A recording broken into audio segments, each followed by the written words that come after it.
fine tau pati ole asole ne songa le mua so mai atili so mai atili chile ta fenga ba uso tulai there is power wonder working power in the blood of the Lamb. Oh, there is power wonder working power in the precious blood of the Lamb. Uso tulai tua fine tau pati ole asole ne songa le mua so mai atili so mai atili chile ta fenga ba uso tulai so mai atili chile ta fenga ba uso tulai so mai atili chile ta fenga ba uso tulai mai.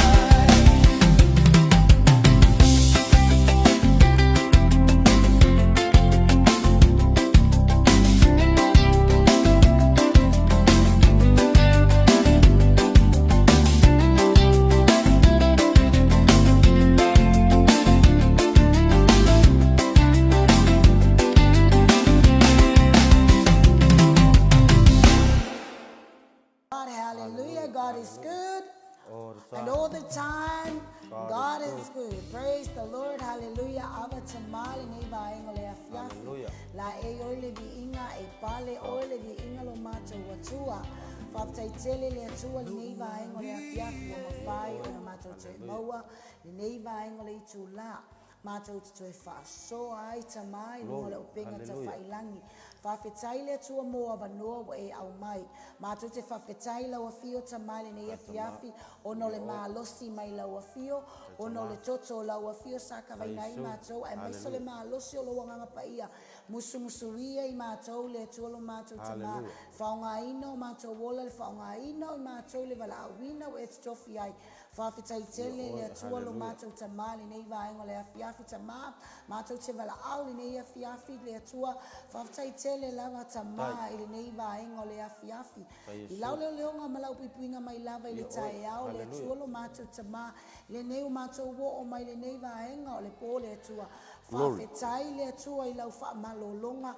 Fafetai le tua i lo wanga le leo lau leo leonga i lau fa nau. Le se tala fa popole na yo mato loto. Na lo mato leo le alango le fia ma le oli fafetai la wafio. Fafetai tele lava le tua le nei vaenga le afiafi tama.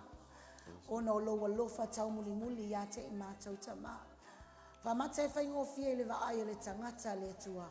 Ai whaafetai tele lava le tua lo mato tama. Ana le se anoa la wafio. Mato te leo o mai le nei afiafi tama. Whaafetai le tua. Mo avanoa le lewa e au mai. Ai ngata whai leo mato te whiloa i ai ma mato au. Ainga o uso tamati ngā o tuangane. I lunga le atua le Upega ta whailangi. Whaafetai le atua mo avanoa wa e au mai.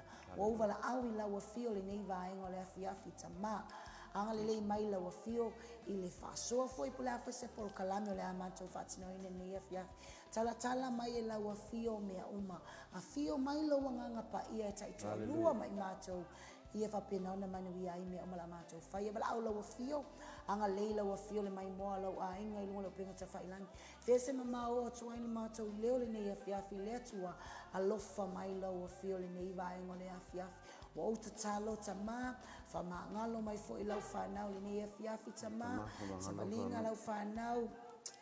Mai se fo i tamara hani upo ani talo mato te tala le tusam lo fina ngalo le tua fama ngalo i mato tama fama ngalo lo mato fa pala i lo mato bala awina fama ngalo le tua lo mato fa vai lo mato fa tamala e wo bala awi lawa fio le nei afiafi tama anga le lei oi le nei afiafi tama Famanuia o e tama ile fasoa lau whanau. Famanuia le tai tai o le Global Kingdom tama po nei ala ata tama mato mafutai.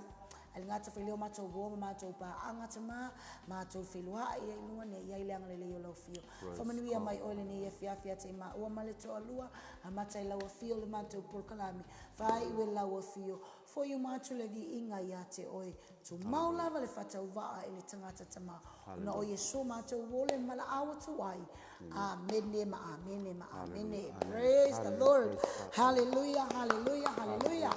Praise God, hallelujah. Ia ne e fiafi, praise the Lord. Whai ofese meo e iai ne e fiafi, o lungo lau ta vale. Amene. O na whai te iau ta whai tamaloa, po na te iau ta whai tina, le whanau, lumo TV, amene. Me te le li liu, waila tangata nei au ta whata lo whai, ile le le o lo watua, le ne e fiafi. Me te le titilo iai, ata iai, tau iai, ele le le atua. Amene. Praise the Lord. God is good. All the time. And all the time, God is kau vai vai mai all the time in the amen. Praise the Lord. Hallelujah. Walo le aso tau vai vai amen. Le o le tua o te mawane ya fiafi sa fa ya tuai. Iluma nei. Praise the Lord. Tili mai tuli mai le taimi. Le taimi mai mau le taimi amen. Ale wa tofi mai fa pena. Una ave pe tasi lua se upu pena le fa fetai pole lava. Fa pena ona ngalele mai ele toni fa ne fa tuina tu leva noilo swatau ia o na masani se tu to lua pole ana fa talo fa yati ol ne ia fa vi ia le tua amen. Ia ave sa pati le tua ne va. Praise the Lord and hallelujah. Ia fa talo fa fo ne va ngale fiafi. Ia ma se to lua fo male. Amen. To lua ne vai ngala fiafi e whaatalo whatu suafa man malo so whapelepelo tatori whaala Yesu Kiriso aia vi ele tua aia Hallelujah. wa mai ore nei aso Ale ke ai mero ke sa e halo ke amen vi ele ri aia ole box ne amen hallelujah te oli ele tu te nioma amen malo si de wo whalong kulo nganga aia hallelujah praise the Lord malo si do leo nei vai ngala fiafi a langa ile tua na mo sau tupe nei aso ele tua le se tupe amen put on no put yes still praise the Lord amen hallelujah vi ele ri amen ia o se ainga fiafia o se ainga ile li aia vi ele to nei vai ngala fiafi ia ma se to lua foi mal to lua ia la ngona le anga ngoli oli nei aso aia patalo fa tuai lunga pena te failangi ia ile patonu ole Global Kingdom ia lau sunga ole ange tau ole ri amen ia vi ia le tua ia lau sunga fa fa ngainga lau sunga preta ia ona le praise the Lord ia to mo nei vai ngala fiafi ia to so tau au e fo ia upu ole tua amen yes hallelujah hallelujah pese pe siva aia praise God se tau lia ia avele vi inga ile tua aia amen ia le ri o ka ko wola e ma vai pe mai kana kuspa ia e angin matangi le me angi ai ia le ri sau ama mo worthy ale upo le atu le ma vai le ia le ri ia ni vai ngale fiafi ia ngona foi fia mai lava yaso pa ko le va yaso amen ile va foi lava yaso le o ka mo mangi va yaso o ina tato te lo ai wa matalata le ali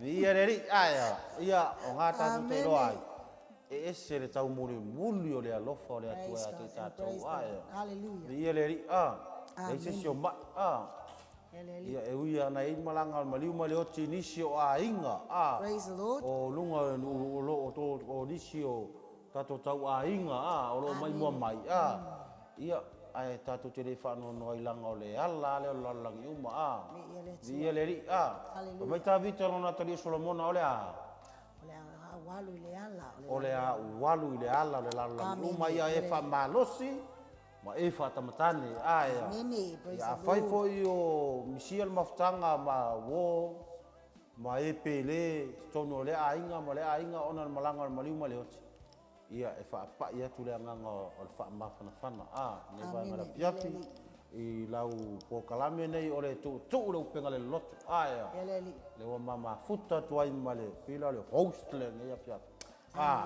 vi ele ri. Praise God. Hallelujah. Ia, vi ele ri na ka ke lo ye au le nei lau tina. Amen.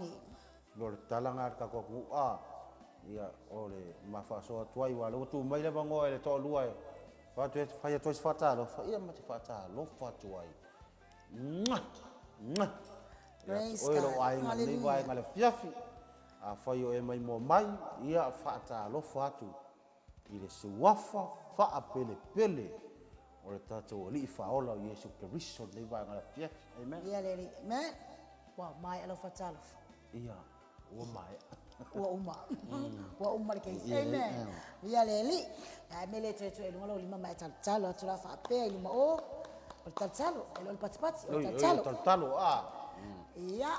Ia le tu nei fiafi le na o fa talo fatu. Le te olua nei vai ngale fiafi. Amen.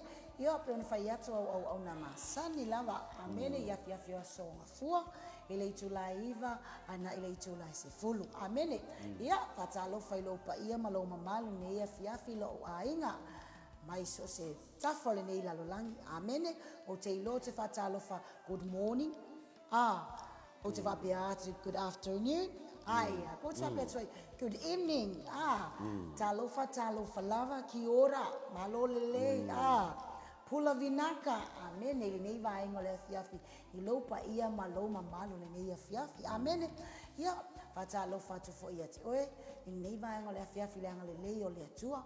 Ese le o le tua le nei fiafi le mafai upu le mafai tala. Ona fa matala ina le anga le le tua. Perfect te oe ile nei fiafi. Upu na tu ina le tua e tala mai nei fiafi. Fatalo fa ia te oe tu sa pesiva pese o le alfa tinongo nei fiafi. Ia momoli ia te oe le nei fiafi. Praise God. Le o le tua. Amen. Ia te avele tau langa pati vi ai le tua. Praise the Lord. Amen. Vi ia le tua kangale ko sivi le fo pale mai lunga. Lo ke vai fo ele fo sa fo fi fianga tu sivi vi ia le tua. Sivi. Long time no see to sivi. Ia fatalofa. Amen. Tina matua vi ele ri lang fa malolonga. Ia te oil tina. Vi ia le tua. Le wo fa long watu nai ia fa petai tele lava to sivi. Ia alofa te oe malfanau. Vi ia le ri. Ia tatou te fesia ia lo tatou pelo ai pelo mo le atu ele tatou sanga Hallelujah. Ia to le li ono malo si te oltina. Ia talofa lava o lau au na Luce Walesi Cornelio. Amen. Ia le tua ia ngata foi lea uta ulu koki Cornelio nei fiafi o tatou mafuta nei fiafi. Ai me tatele jo talo atu ai ia te ila to o lo mafuta male nei fiafi. Amen. Praise the Lord. Opi ala utano te fata lo fatu tatou ai nga ai ta pena male ta pese common church vi ia ile tua. Pe ta ino lete tanga i mai tasi le ma telefoni. Ia.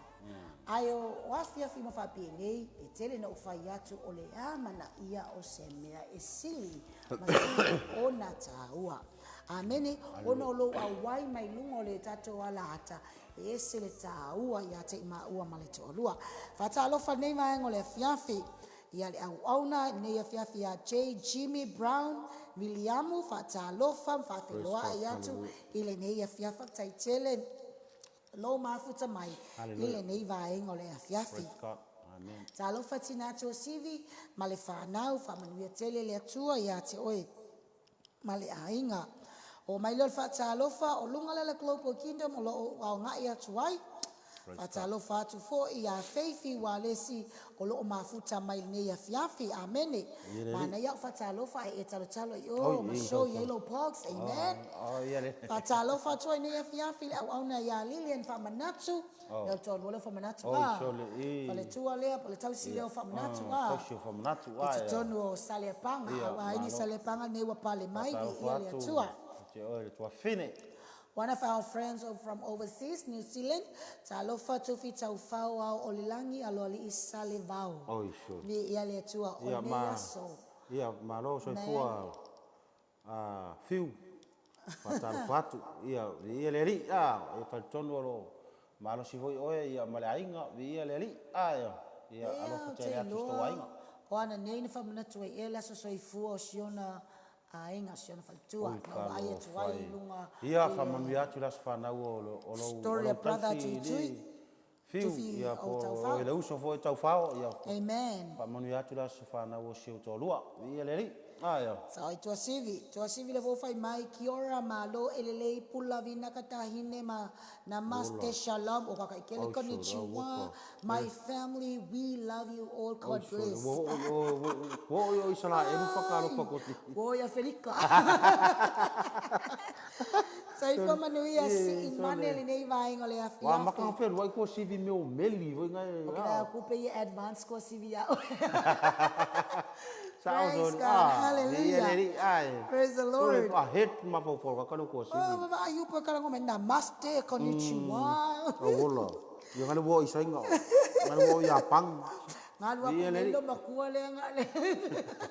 Talo fa lava tina tu sivi Praise the Lord. So upale atu ilunga ole tato wola fo. Le lofa tu no nei vai ngole fiafi. Amen. Wa inisio mafuta mai ia. Tato ainga mai tono yoritana. Talofa Sister Lucy, Asuni, Meleisea, Male ainga, Lucy malfanau ma yoritana. Ia patalofa tu tato ainga ainga ma yoritana o le papa se ia. Ia, me mase se. Vero penano i tu risi. Fa se mai lunga ia. Tasile mata anga pepe nao na lau lo ni samo. Tsiva se fai mo ol mata anga le. Re ai ke masangi fo. Te mio mai no pasi vo nga mangkola sunga ya. Tua fine ya Lucy pangaunga tu ofisa tourist. Au lang ka ngu mai meu meli vo nga meu cruise ship fai nga. Ia tasile mata anga o tourist ia.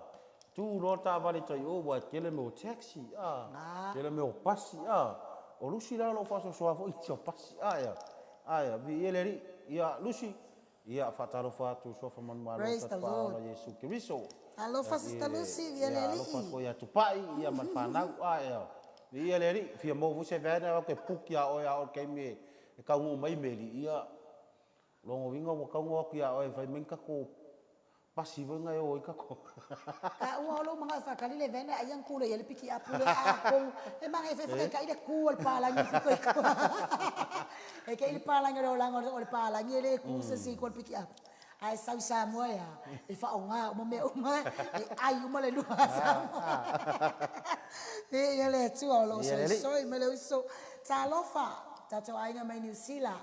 Tongane ya vau Iva Junior Walesi mafuta mane ya fiafita lofa lava. Maro la sunga la nuka ya la sunga. Vau Iva vi ya leri ya fataru fatu ya to lo so ne va ngala fiaf. Praise the Lord. Vi ya le tu ne ya fiafi. Ole tele o aso te anga e to nga luwenga ile aso lua. Pe fa ngali melele fiafi o nisho matofai ya onga. Fai mai mele e fiu fataru fatu fa malulo tu ne fe fa yo pale mai se suyo vai maunga ilungo le upega tfai la ongo le pa wa yo kanga kale alu nga ia ila ka fa talo fa le maua fa malulo tu ai fa yo e pale mai ia ta inga Mr. Sakaria pua le so no tu to lu ta lo fa pua Sakaria ia lo foi kai au fa pe fa mama pola wo foi ko folo ko lu le fa ka lo fa ta lo fa foi uso ia le malfanga ia nena o tangata nei o le malfanga o tangata nei o le malfanga te le yo no sao to no office tourist le o tangata nei office tourist ia bisa foi le fa lo ingo Facebook o tangata everywhere everywhere you go ia le kano alo lata le malfanga ile tini me au li vinga le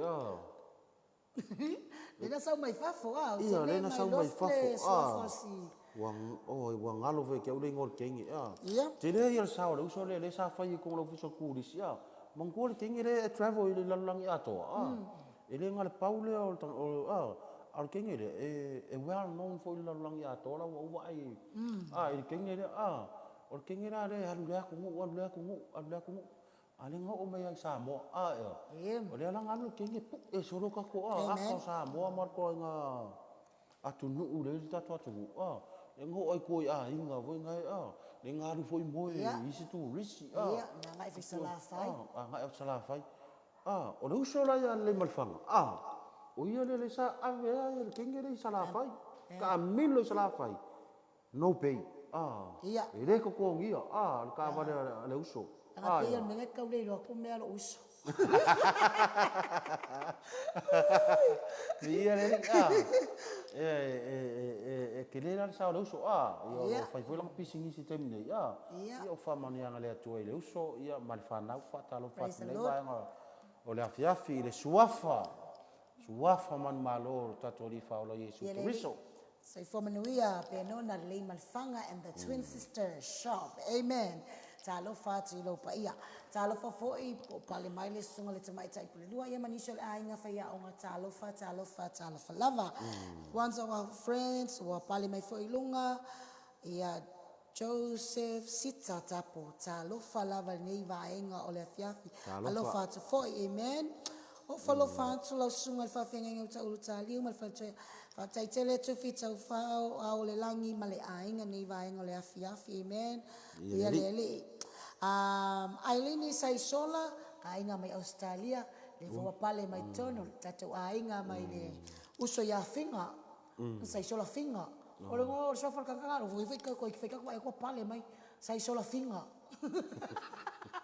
Atalo fatua fina ya Aileen ya sai pa manu ya Aileen ia le tua teneti mai tua i le matamatangi ia tene punef ia fatalo fatu ia te o tua fine praise the Lord ia alanga ala fulafo aku alanga o le fakia lofa tene le ia le ia fatalo fatu te o tua fine ini fatai ma futamai ia le fo wa ayatu wa pale mai ne fiafi ia le taitai o le ala atam Global Kingdom sunga pole au na le tua Mikaele Preta talofa lava sunga au na nei vai ngole fiafi ia wa pale mo foi lunga tato ala ata ne fiafi sister Keila luaui unga vau peniamina ole tasi leo o uso sao mai mau taimi o mafuta mai tato ai caramel wa mau mal fanau ia lato frena lea wa famanuina wa ngai to nei New Zealand wa mau wa si uso talofa Keila male ainga nei vai ngole afia alofa to au cross ia le tua malo Yesu Kristo le ana ia lungo nei vai nga nei ala ata o lo winga talofa ita ia le mana o tato fa talofa Te tau te vaia tua ia na yo tatou ainga alinga te foi maume mamai po oesa tatou mafuta fo famanuia le tua o siti atu tulanga walo mawhanau ma ia tua i fafo po famanuia ina foi le tua ia wala mai fere kota ia le tua nei fiafi ia peila o sister Keila talofa Keila nei vaenga le fiafi talofa sister afasene aperila moe la sunga to mai tai fai ya onga talofa lava fai mai ya Mikaele Preta tenyo le vai ngalu lo ingala fai tenyo ailingi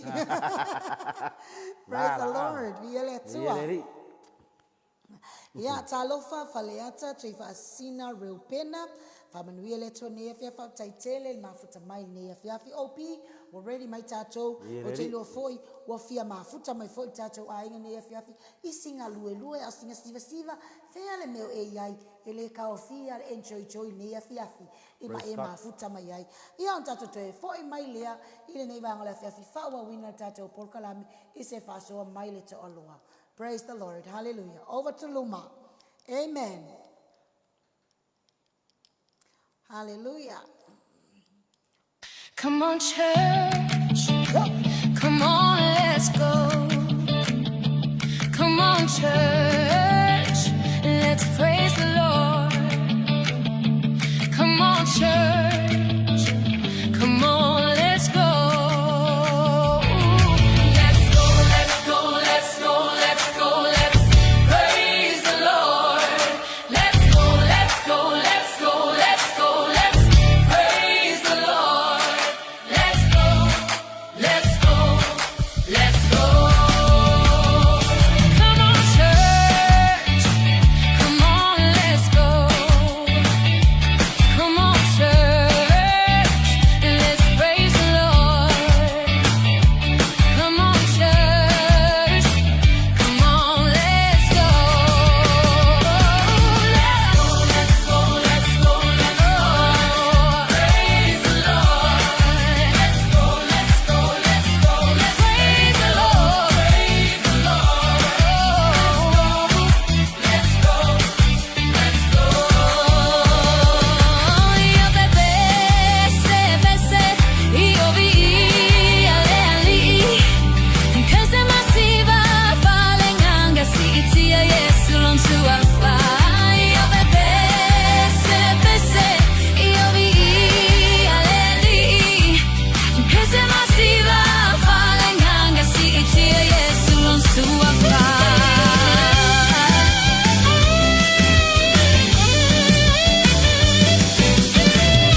on, church. Come on, let's go.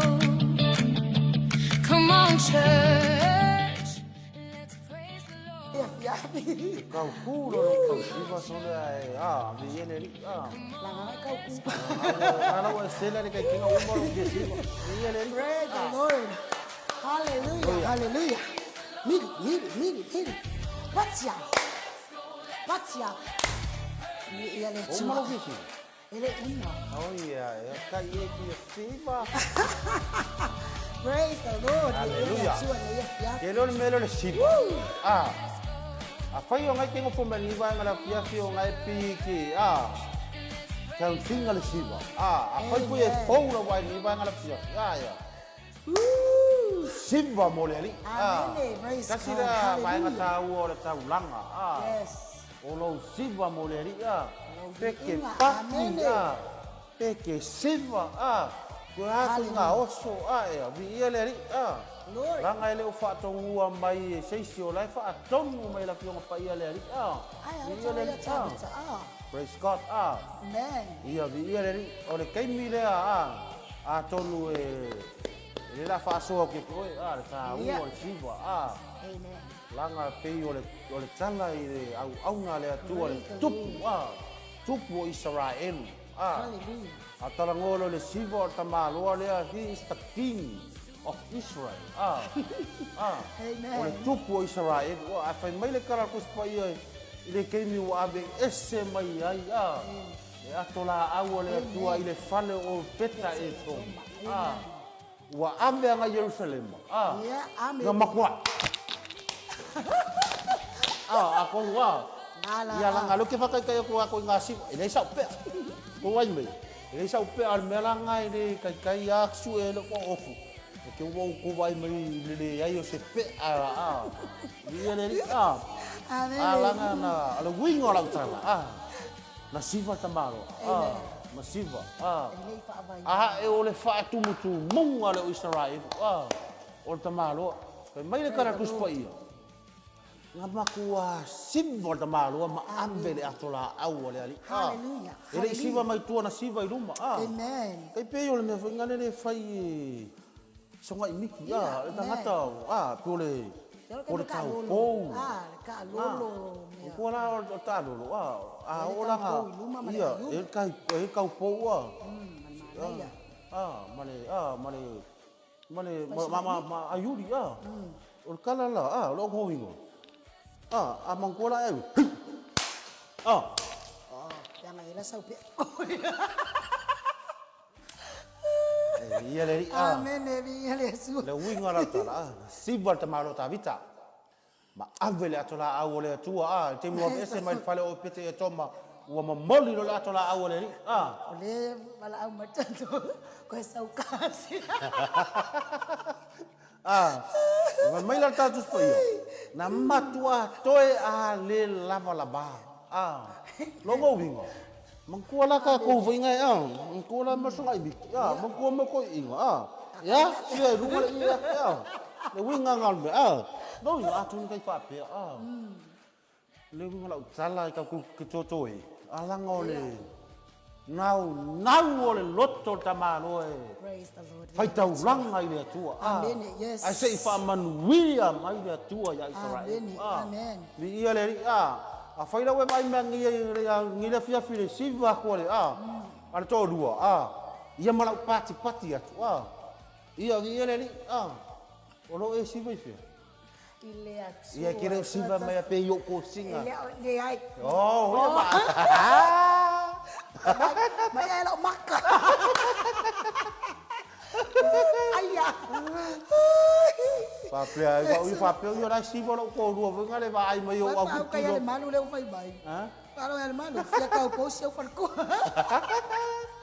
Ele se malu ar kenga. ia le ri kai fa pe ngana se aka ngi banga le fia ko ngura we vai mai le pe makisima na makepakia matele o pati se tangata matele o siva fo se tangata o lai siva e fa ne ele atua ia ni ia le ri ai se ia fio mai le ia ma fa manu ia ya ta tau nei banga la pia A fai fo ila po fia me nga ke ngofo ya. Yes. Po e mata mai se potu Po e mata mai se ko fa fa nga luenga.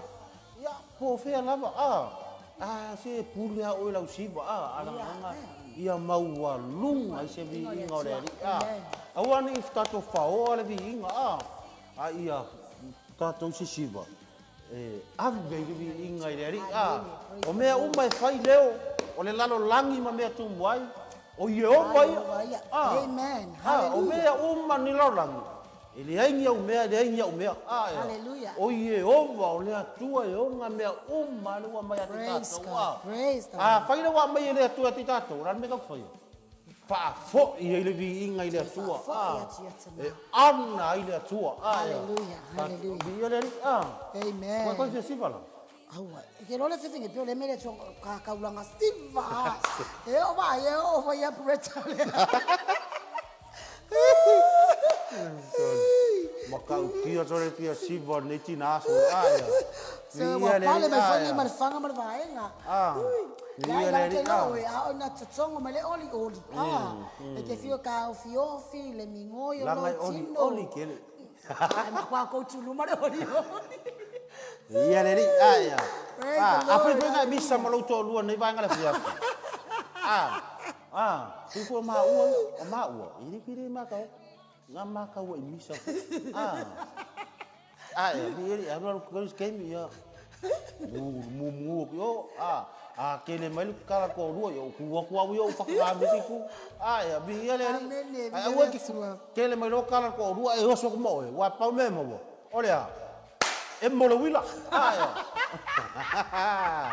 ia ahora ga e mo lo wila pa fa kiri dai se me mo nga me Longo fa longo ya sakalia. Ma ngai fa mal stingo fa lalo le suka mare ko. Macho anga inu pusa fala. Macho anga chaule chai me fala au fa mol mol. Wa kasi dia ingu fala aku le ye. Le vale ula. Ia le ri pakalo pa ko sunga pa yaonga. Le sunga ya sakaria ko ko tua. Ia le ri patalo fa te le uso ia la sunga ko pa yaonga. Ia e sua fa man malo ta tori fa ola Ano ya le malfanga la fa mai. Yoi ngama misa ale waseki maya inga wa makamaka no. Ngama misa mal mea uli. O misa mal kinga kana bangale po te ere ngole ia le ri patalo pa le sunga ya le malfanga Amen ya tsua.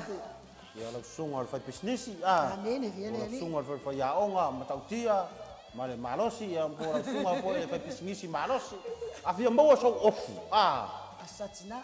asatina afia mo se ofu o tamaiti kai o manafa manga fa la yei nga ni falo le au ia so male official le falo le au Meredith lo wofo e nga fale nga o pito ila lo pito yuta o lo yai le pisnisi ona lo ngoti twin sister shop ia nga le waka o le kau ma peba le lau nga uni ke sa o ile si sa o ile ska malo nga mai kuwa walu lo o le malava le wenga le wala ku lo wa ya tu Sale panga le sa ole sale panga.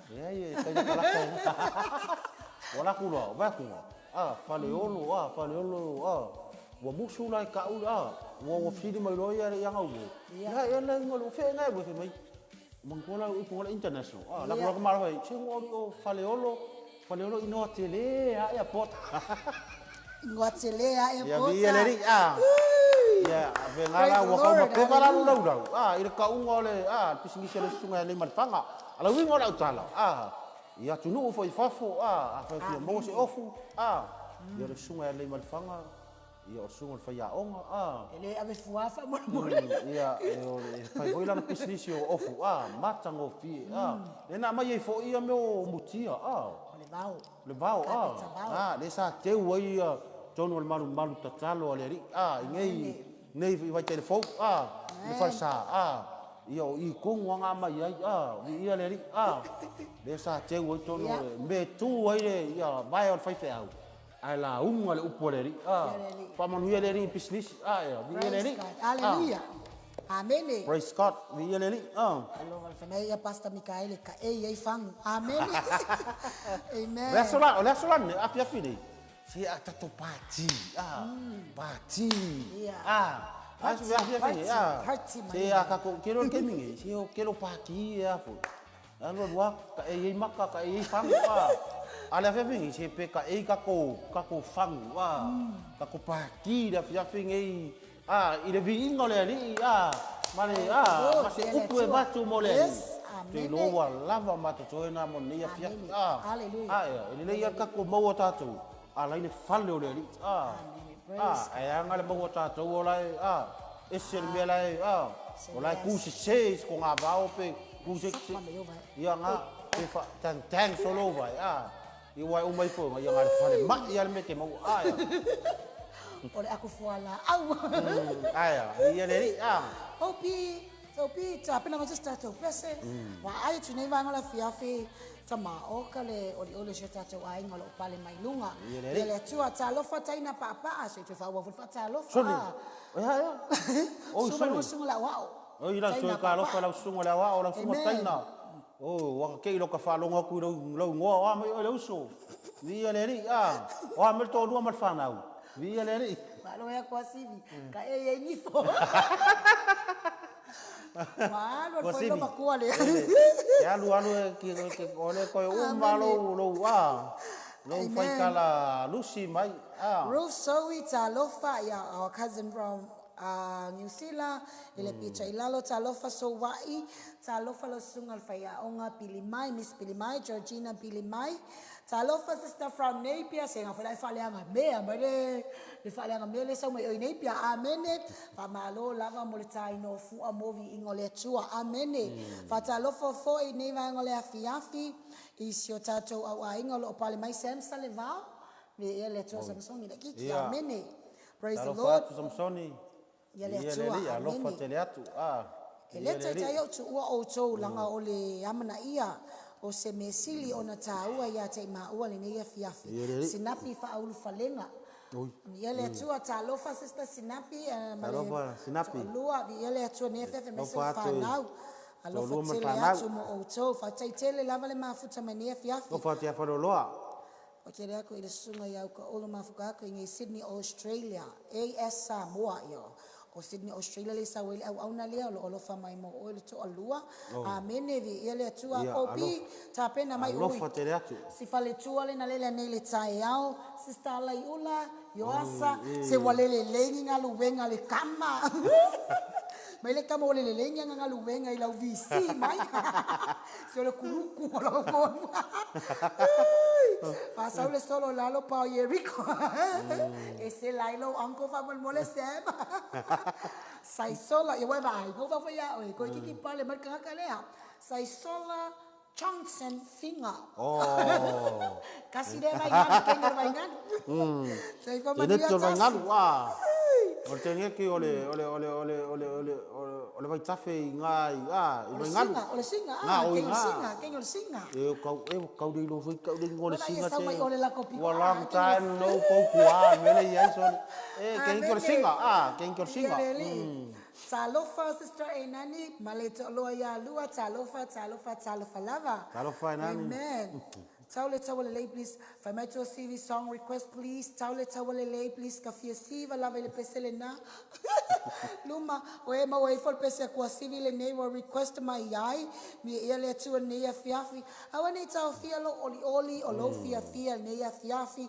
Lona mafayatu fia lava nete yai.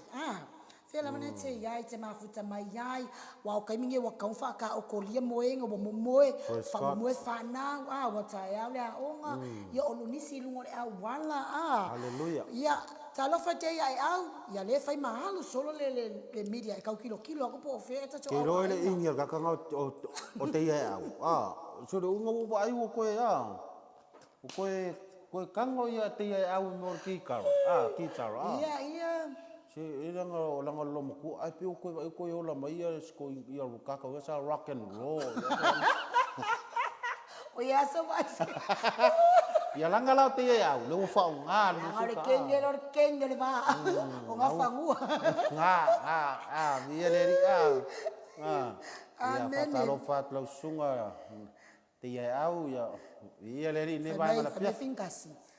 Hai, so ia se kengi o le singa ma le sau ha. So i fo manuia lau sunga le tamai tai pule lua Elisabeta Malanga. Ne la le go fai a koina le fo maka ngaso lo mai. So i fo mai wi ma lo tufu malele. Praise the Lord. Ia le atua ne yafi. Lo fa mata tau ainga mo me pelo fa anga mo oe nisi ole au ainga Rosa Samoa ta lo fa sister Rosa wa kengi etelani fo amen. Wele ko lo me foi mako. Mala ustinga. Luma ma wal pese a mama to sivi luma. Taule tawalele. Osana ile alo tabita. O ngai ko me lo mi ngoi mai. Osana me upito alunga lenga kaki ngai AI please ya say do le makola po ale le request mai makule dua o to CV o le tawa le leifa mole Hallelujah se o tama ne ya fiafile OP yako lin le ngalo isa na fatali amen amen oi lin le ngalo I olin le ngalo isa na fatali olin elolina fino kili vi ele atua praise the Lord. Io skenye kwa ia patalo fat. Ia melale mo kelo lau. Ele o pakala.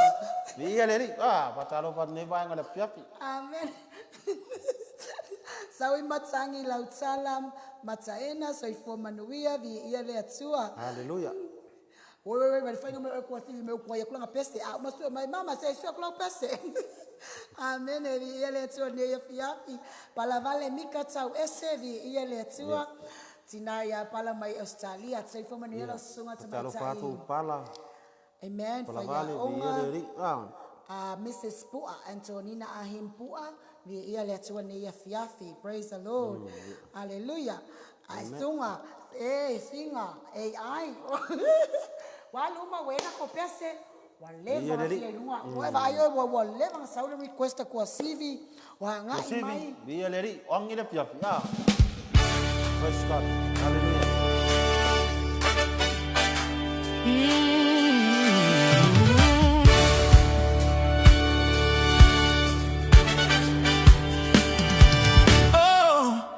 Osana email pito alunya wa manu malo lele ona osayuta Osana email pito alunya wa manu malo lele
Ia le ri. Praise God. Ia le tua. Hey, hey. Hallelujah. Hallelujah. Hey, hey. Ia le ri. Ai. Praise the Lord. Woo. Mana ve tonu. Fafo. Tonu. Fafo. Ua Praise God. sela nei le tene siva. Ai. Ia le ri. Oka awange ko ilalo le siva nei afi Praise afi God. amen. Hallelujah. Oka man malo le atua nei afi afi Ia amen. ave sau pati le atua nei vai Sister ngala Lua fia. from Australia ia le atua amen. Ave sau pati le li nei vai ngala fia. Hallelujah. Koe na whai atu po whea lava o iai. Amen. Ai. Ia o ngā Leli. fwoi siva. Ai. Pi ingo le ri. Ia pēna fwoi na wha te ai fwoi. Praise Telu. God. O Amen. fisua Hallelujah. ingo. Amen. A whai fwoi ti ngālo ma whau whau. Pēna o whai atu. Siva ni a whiawhi. Siva mo le Holy, ri. holy, holy. E se fwoi whara ngona ia. Yes, we are ready. Praise God. E ngona i fwoi le joy. Yes. E ngona i fwoi le ori ori. Amen. Wa mea ngai hao nga boring le mea. I e languna fo i le whaano noa. Pea whai wai se uma ainga. O whea nei te iai tono lau ainga. Ia e o isi ainga o lai. Lungana no. Ia, amen. Ia e o ngalo whaanongo longo mai. Newa ngala fiafi. I le tu lau penga le Loloto.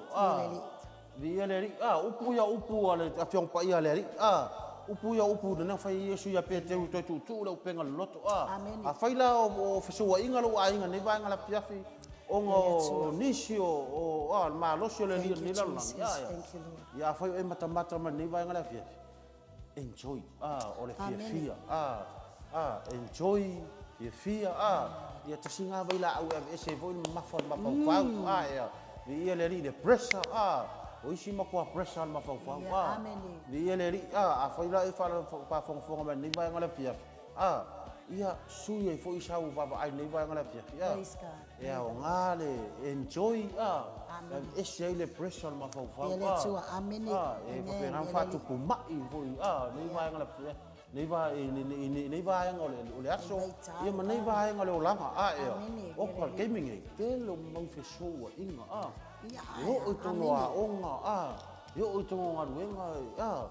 E lesi kusa o lesi. E sau mas whawhita uri. Amen. Whainga tāia na tano i e kango i share. Ngofo ral whawhita uri ngai kongi eke uri. Ia vea ma me whatupu mai eke uri. Ia le tua. Ai ngana ia whiawhi loa. O vai atu whai atu nei pokalame. Ia le ri. Praise the Lord. Ile tutu leu penga le Loloto. Ia whapena ana vea o se vaila au mo. Praise Whaila vai mai o le mate siva tu matonu. Ai, mate le vale. Mate le vale. Ala mate siva mo le ri. Praise God. Hallelujah. Oi, ia ne vai ngala fefi. Amen. Praise God. Isi lo fi faso ni vai ngala fefi. Kasi ang alele yo le tua luma fa mole luma lang le request masilo matua o so sivi lang a peses mo se taimi fa me le tau le lei AI tano se o sunga le opisa ilifo talo Wang nei lang la fefi. Ai ia. mai ye le tua Vi ele ni vai ngala fefi. Wang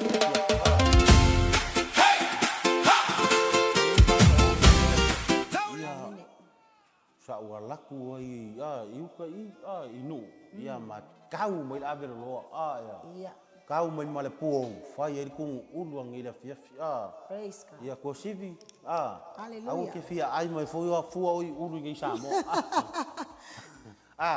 ia fai ai mako kung uluang ila fiafi mako me ai ngang ila fiafi praise the Lord hallelujah ye le tua ai sa uluang ila fiafi kung ulu kai ke loa oi o male ulu ko vai le fia ai ulu le ia amen ia fai mako tangi ari siang ila fiafi praise the Lord Ia, o kung ulu, la vila loa, ma le koru puo, ia ma le afole ngole ulu, ma le ulu kala vunga le, ia kasi me kere i rongo ulu, ia le anga fai ang ngeri kung ulu, ma langa fai kung ulu, fai ma le pepe, amen ia, o le tina la ngange, inga ngile fiafi, praise God we sa fai mako me ngile fiafi, ia tamama kinga, ia, Bafa umman ngia fiafi amen Ia le ri, le samo. to ai le mo Na ai rasa uru ngel fiafi. Ia, ala ko le ke whamakana ka ngai ke... Ngai so pepe. O ka lololo pepe. O ka le lololo pepe o te. Ia leri. Peo ne sa no mai ne fiafi pe se me fi fa so ne fiafi. Ese le mana yo le o malanga le yo le tua. Peo ne ye ne ye fiafi. Peo ne fa so ele o po ye le se pressure. Ale no la amelia fiafi le ne. O le aso nei, le tusi faita waso ale taiti. Kako e fai anga ko share papia lo atu le upo le atua. Kako sisima. Ele upu papia lai mai le tusi faita waso ale taiti. Papia. Waso loya Yesu pa vai loto uma. Jesus has broken the barriers. Amen. Ata atia le mata yo iva. Mai lo fai pa iva tai su fitu la tala no mai ai. O le tala fo ile na, le tala no mai temina mala awe le tama lea o mataio. Levi, avea maso o Yesu. Ai latu va me latu Yesu. O le tasi le o la fonga. E ngofo mai o le au la fonga. Ngala la ko Yesu fa ai ko lunga sa muli mai. O fa inale ai sa wele pito ilalo fa solo mai ele fa tau ilalo le tusi. O lo tala no mai ai fo I wa va ai ku ka nga kale o farsaio.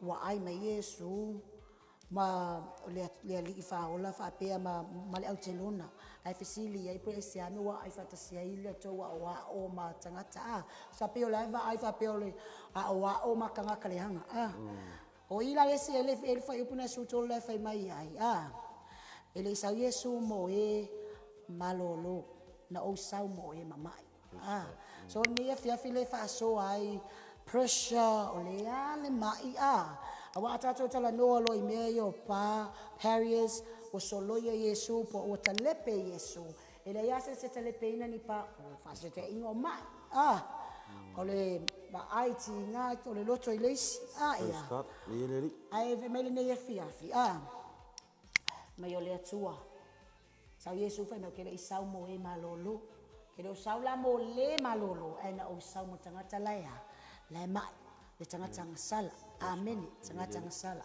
pela na yene ya fiafi sa we ya ne ya so pe yo le fiafia ya le loto le fo e pa ya siva fa longo to e langona le pressure wa ni simea o la vi inga le siva vi inga pese e sa le ne ya fiafi e fa mele upuna o le atua na te telepe ina umani pa ese o e sa mo e ne ya fiafi o le mai ya le tu le mai ai le se tupe tono le inga ti nga wa e mafati ai ele ai masesi e talepe ina le pana le ne ya fiafi mai na o Yesu Jesus has broken the barriers amen tato va me o pa vai loto uma so loia uma ia tua fa yo ngai ele fiafi ngai ke ku ngai fiafi e yai mafati anga tono lo ai ngai fala bla bla yoti amene fa na ele yoti luno lo ai ngai le fiafi ne se o te tatalo ia te oe ma o failo ia te oe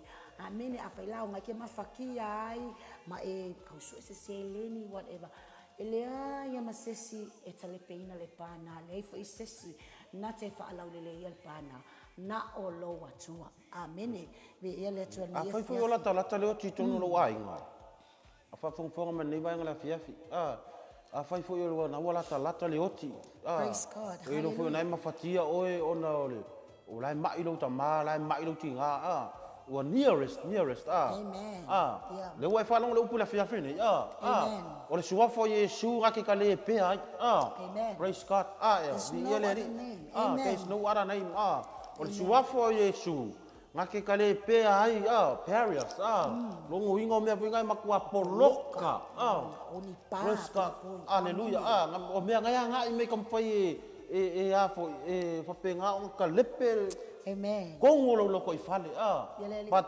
there is power in the name of Jesus. Praise the Lord. Hallelujah. Hallelujah.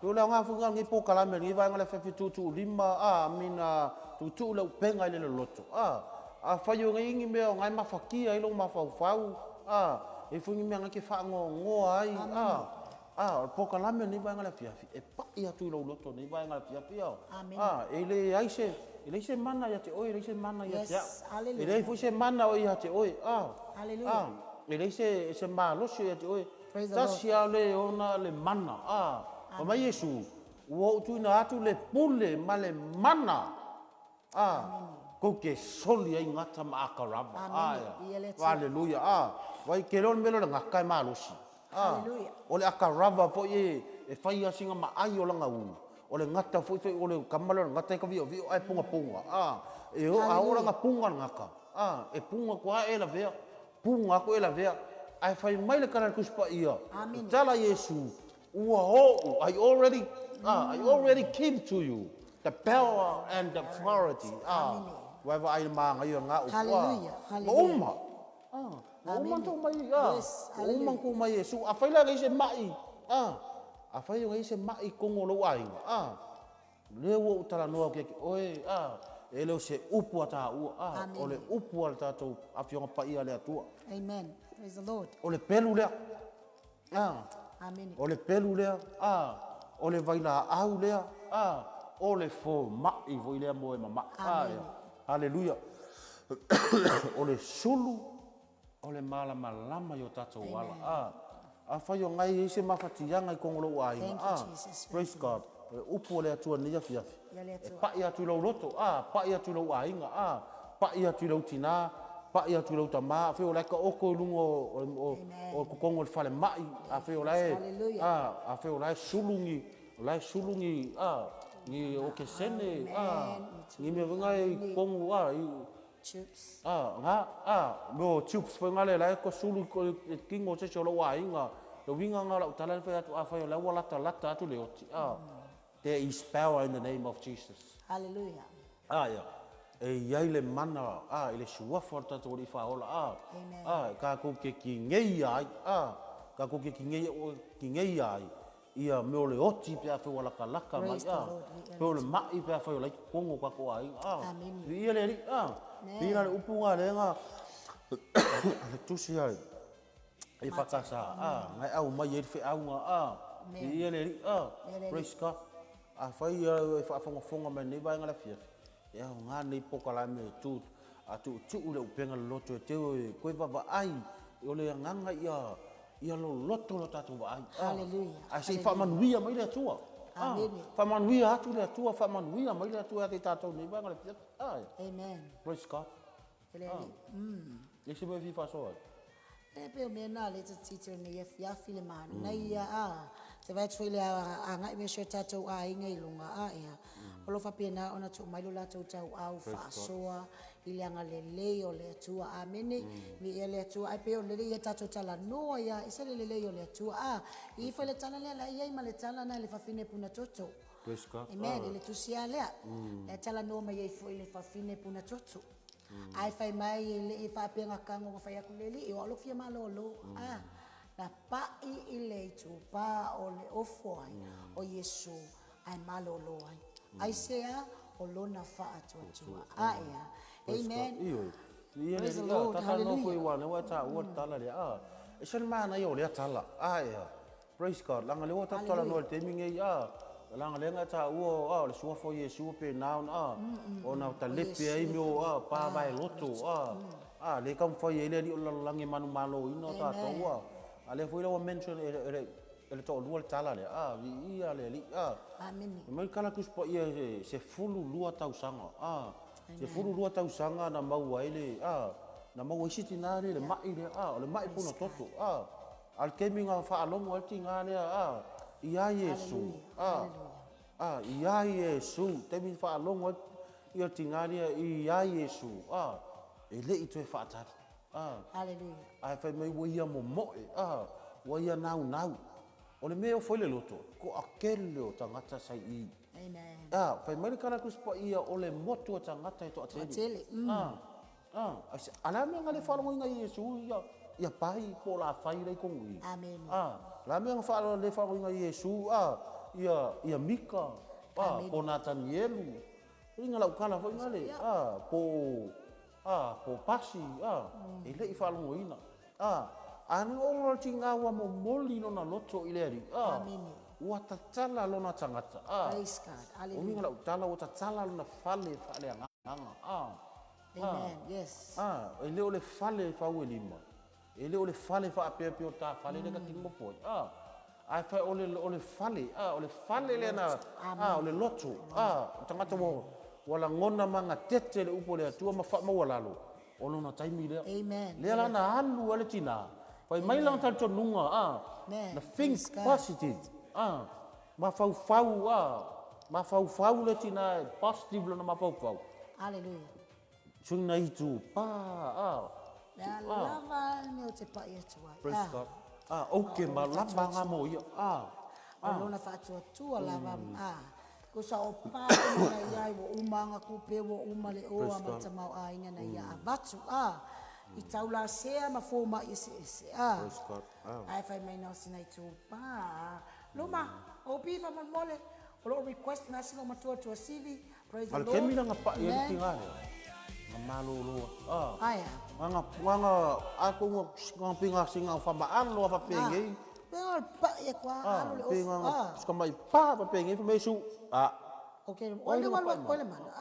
Ole na pa mai. Feo ia ni fiafi.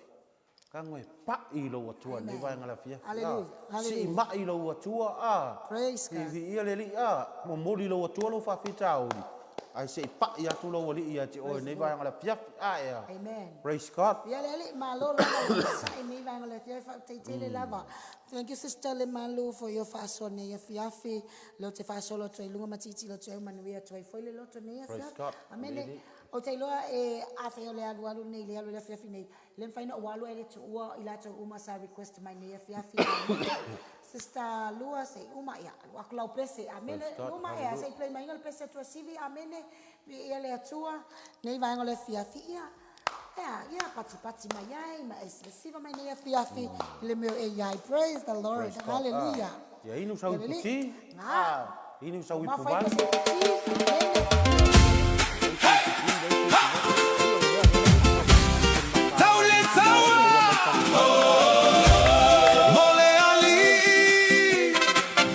Le solo muli ia tatau tuutuu.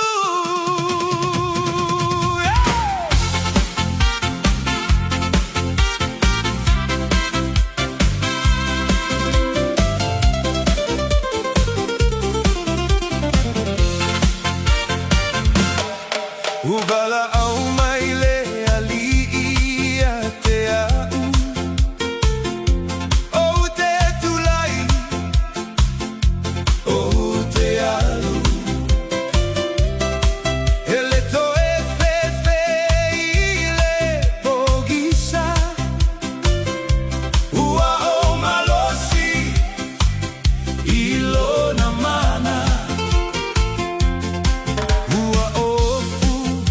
Ile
soka ke vai ko me pese ko fa lo ko ka yo request ba fa ko le kio ma lo se va si va ka le ma lo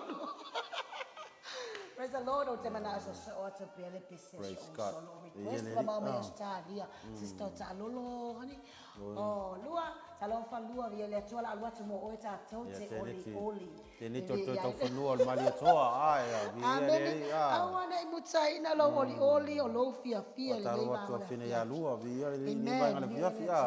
O le pesera tato to tēnei uma mawai atu nei o le aori tato wha vai e tau le tau ke roa so uma e kaunga kau el kako kau. Amen. Lang kako le kau le tau whare kingo ai kau ka koe kau whale anganga vi ia le ri ko se mea nga i mai le whiri ai manga o miro tatou marolosi e tau le tau langa o lesi e wala me o tatou whanau e wala mai lau ta vale e wala mai foi lau whale e wala mai lau taifau e wai ke alo lako lesi kemi ai kongi lesi lau mai le vi ia le ri pi apa u le ipu ai ka e le ipu ia wa ika ke ale wa velo ko se upu kerea pe ke wa bu ka elo le pulo wa finge pe mak wa mi la ku le upu o se la ka la le upu la wa la ni ele le fini no amen ai kau ia ai loa kai me kupu i fa fika upu la pese le no le na sa me tu sivi ka ku ke kau le tau le tau vi ele ri kau le awal fa vai vi ele ri ia ke la ku foi i lo fangua pe wa o mai ko ko le skanga ka i tono lo fangua ia le la ku marsa peru la ku salalo ai wa fakarikari wa pe yo kan kai minge kaunga ia vi ele ri ale nga tutu lima le afi pe tuutuu le upena le loto pe na ona ai ia le li ia te oi ai Yesu lo va e te ata i le afa ko nga fa ko nga fa marolosi e angi mai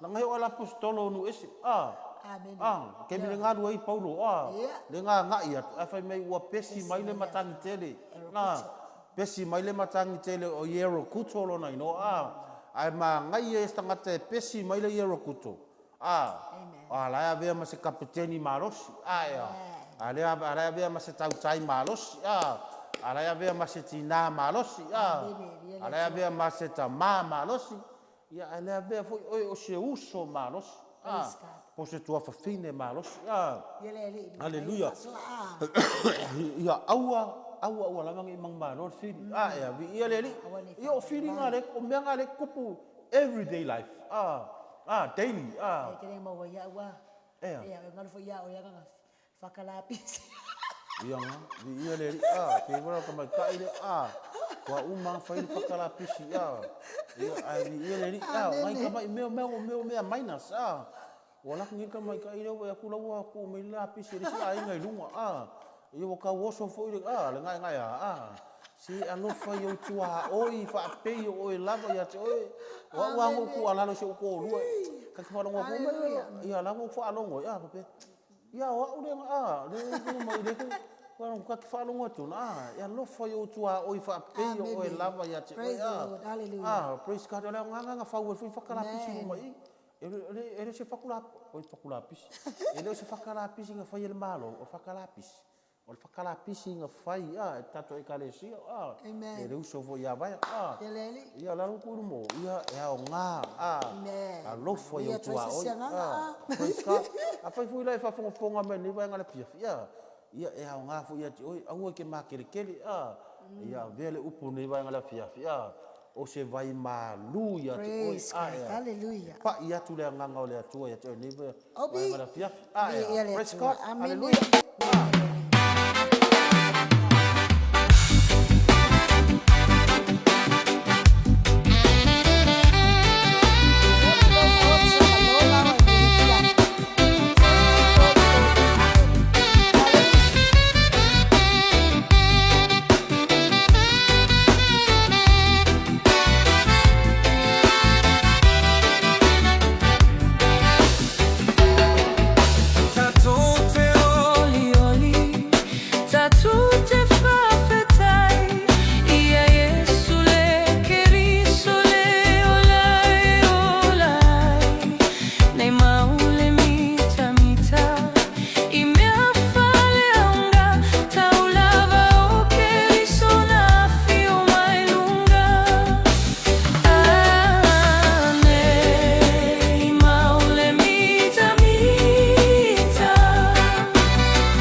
fiafi ia tali tono nei e fiafi ia so alua e o tatou o foi si uyo le tatou polokalame nei vaenga le fiafi ia e ai se si au faso po se si au upu nei e fiafi ia mata Io te lo tatou foi io va nga pokalame ia le o nga ia foi ni se muli mai ai me se foi le aso tai au ia le io leo kasfi ni same la afale tu la se food ia nela afali tu la se fulu nei tai au foi tu suai nga luenga ia au nei pokalame ia le e pa ia tu lo fali pa ia tu lo maota ia vea foi o se fasinga malosi ati oe ai me se foi o se fa malo longa foi mo oe avi ia le ri i le suafa man malo Yesu Keriso le ao nei pokalame avi ia le ri fa fetai at foi le sunga i le paatonu o le global kingdom mo le avanoa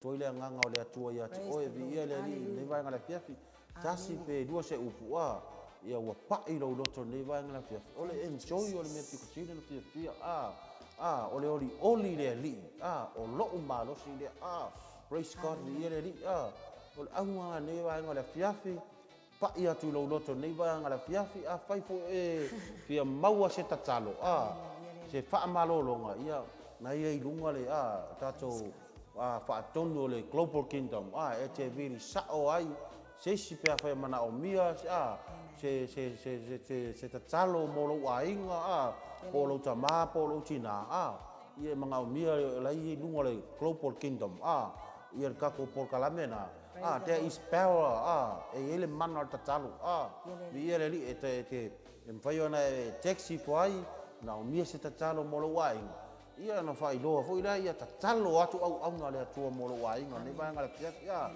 nei vai ngala fiafi ia matu te whātou whā atu i wo ma o me mai inga ia tunu mau whātou whā so i fua atu i le suafa man malo Yesu Keriso i le nei vai ngala fiafi. Praise God, hallelujah. Ia le na o whātou whā atu le te olua nei vai ngala fiafi mpa mawai atu i tātou pokalami. Al nei e fiafa malolo sunga o le mai tu la e iwa le se fulu, amen.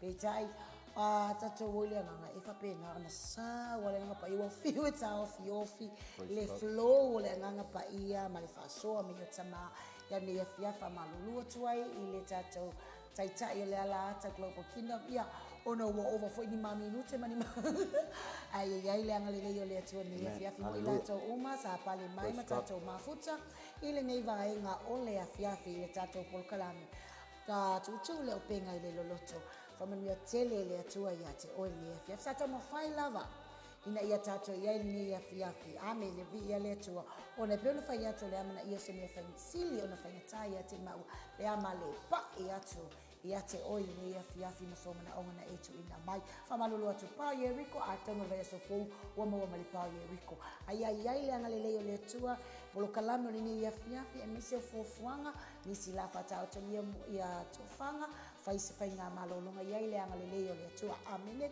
ngata fai lea ala fai mai nisi itua le lalolangi whamanuia tele le atua ia te outou le nei vaenga o le afiafi a nei afiafi la matou ta pena whatou whaatu ai le nei afiafi iai le anga le leo le atua i mea uma sauwina mea uma i le mana o Yesu Keriso i le nei vaenga o le afiafi kawaina tatou le toto anga le lei le atua ia se aso foi o mua tai tatou so tatou wala ma se malosi aso sei fuala o le nai tu fata si mai le atua ni afiafi le nei vaenga le afiafi tatou mafutanga le atua anga le lei mani ni afiafi Irina Malmanuia le mantou polkalame ia iai le anga le leo laua fio ia te matou umalawa whamanuia lo ainga lungo penga ta whailangi whamanuia le whanau sa matou ngalua nei a fiate mai sa to alua whamanuia se mamao o tuai le whasoa foi le viinga i laua fio to mau le whatau vai lau whanau ona o Yesu matou wole mavala au o tuai amen amen amen. To God be the glory forever and ever. Amen. So far, so forth. Hallelujah. 1, 2, 3, 4, let's go! Hey, I'm out. Yeah. Oh yeah, yeah, yeah. Oh,